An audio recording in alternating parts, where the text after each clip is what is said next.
Welcome to all dear students.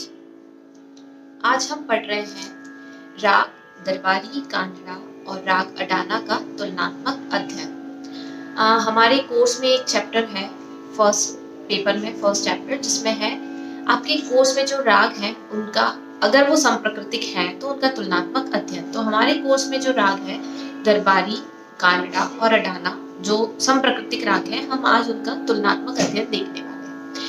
सबसे पहले जब हम तुलना की बात करते हैं तो हम पढ़ते हैं दोनों चीज, क्या? एक तो समानता और एक विषमता। तो पहले आते हैं समानता।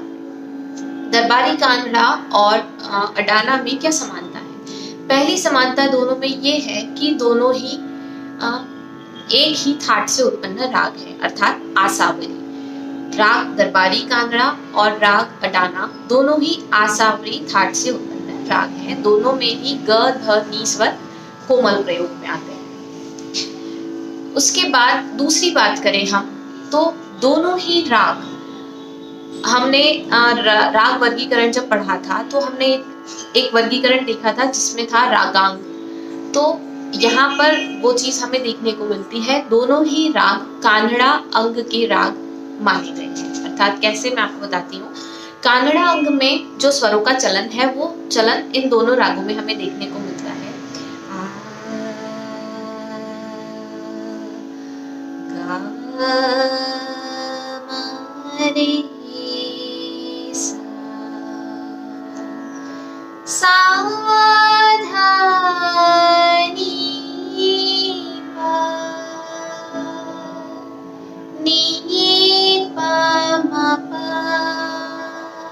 ये स्वरों के कुछ चलन ऐसे हैं जो हमें दरबारी में भी देखने को मिलते हैं और अडाना में भी देखने को मिलते हैं।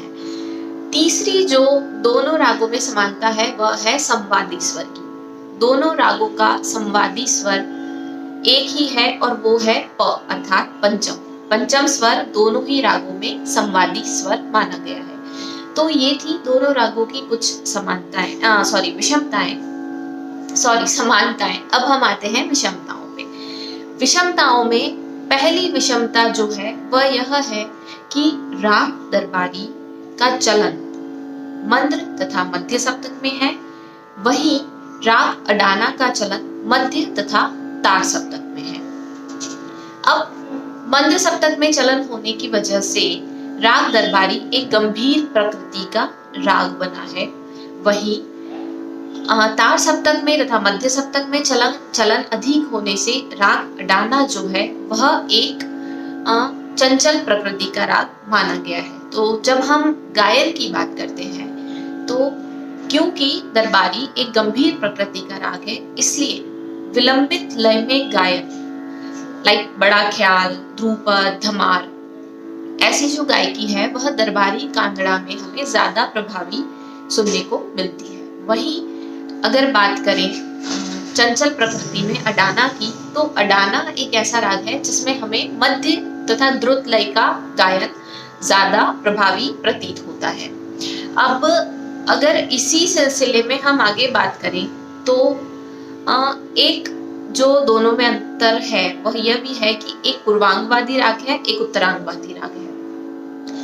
क्योंकि एक का चलन, दरबारी का चलन मंद्र मध्य सप्तक में है और वहीं अडाना का चलन मध्य और तार सप्तक में है, तो यह जो चलन है वह एक राग को पूर्वांगवादी बनाता है तथा दूसरे राग को उत्तरांगवादी।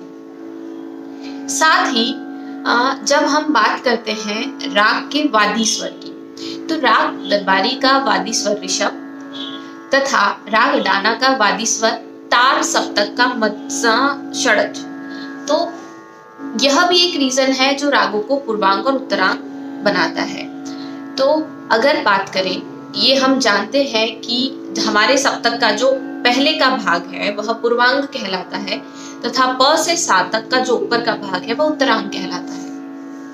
तो एक रीजन ये भी है कि राग दरबारी का, क्योंकि वादी स्वर ऋषभ है, वह पूर्वांग का शब्द स्वर है, तो उसने राग को पूर्वांगवादी बनाया तथा राग अडाना का जो हमारा वादी स्वर है वो तार सप्तक का सा है, जो सप्तक के उत्तरांग से हमें मिलता है, तो उसने राग को उत्तरांग वादी राग बनाया। तो दोनों रीजन है, राग का चलन क्योंकि पूर्वांग में है, साथ ही राग का वादी स्वर भी पूर्वांग में है, इसलिए राग दरबारी पूर्वांग का राग हुआ।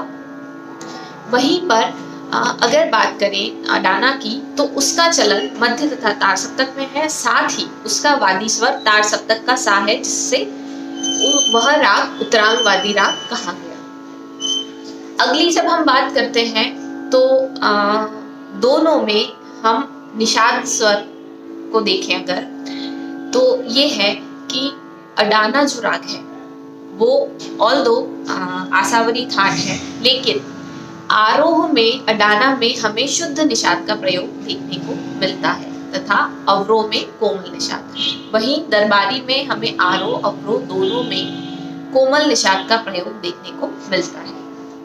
अब हम बात करते हैं स्वर गंधार की।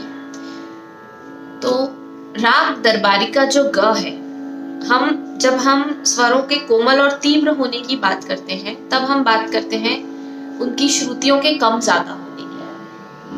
तो स्वर जब कोमल होता है तो वो अपनी श्रुति से नीचे उतरता है।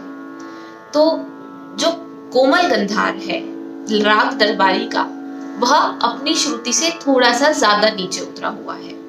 तो और वही जो दरबारी अडाना का गंधार है, वह कोमल गंधार की श्रुति पर ही माना गया है। तो यह भी एक अंतर है कि ऑल्दो दोनों में कोमल गंधार है, लेकिन दरबारी कांगड़ा का कोमल गंधार अति कोमल गंधार है।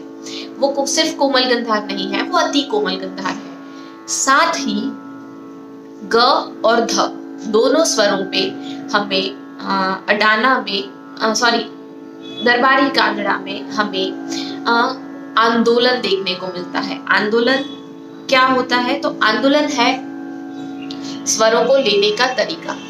मैं आपको बताती हूँ, जैसे हम राग दरबारी में ग और ध पे आंदोलन देखते हैं तो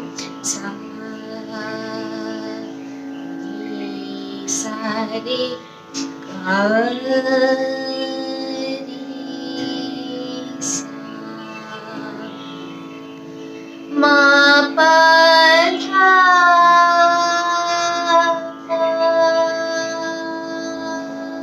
तो ये ग और ध लगाने का जो तरीका है, यह कहलाता है आंदोलन। तो वही चीज है, यह जो आंदोलन है वह हमें अडाना में नहीं देखने को मिलता है। यह जो आंदोलन है वह हमें दरबारी में विशेष रूप से देखने को मिलता है। तो ये कुछ दोनों में विषमता है, जैसे दोनों का वादी स्वर अलग अलग है, दोनों रागों में चलन एक का पूर्व में है, एक का उत्तर में है। प्रकृति की बात करें तो दरबारी गंभीर प्रकृति का राग है, अडाना चंचल प्रकृति का राग है। साथ ही दरबारी जो है वो पूर्वांग प्रधान राग है और अडाना जो है वो उत्तरांग प्रधान राग है।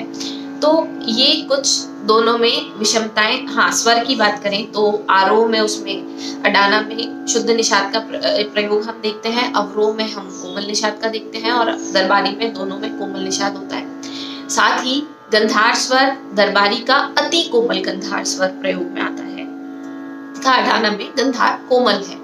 साथ ही ग और ध पे आंदोलन हमें दरबारी में देखने को मिलता है, लेकिन अडाना में ऐसा कोई चलन नहीं है। तो ये थी राग दरबारी तथा राग दरबारी कांगड़ा तथा अडाना की तुलना।